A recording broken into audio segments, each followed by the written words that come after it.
अरे मोदी जी, योगी जी, मेरा भाई मर गया। मेरा भाई लंदन जा रहा था पैसे कमाने के लिए। हम लोग बहुत गरीब हैं, ये क्या हो गया।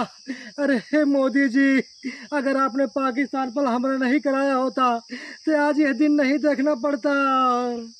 पाकिस्तान वाले खा गए। अहमदाबाद जहाज बम ब्लास्ट में मेरा भाई मारा गया। मोदी जी, योगी जी, अब मैं क्या करूं, लुट गया, बर्बाद हो गया हूँ। अरे भैया, मैं लुट गया, बर्बाद हो गया हूँ। योगी जी, मोदी जी, ये क्या हो गया। मैं तो बर्बाद हो गया, घर चलाने वाला कोई नहीं है। योगी जी, मोदी जी, हे राम।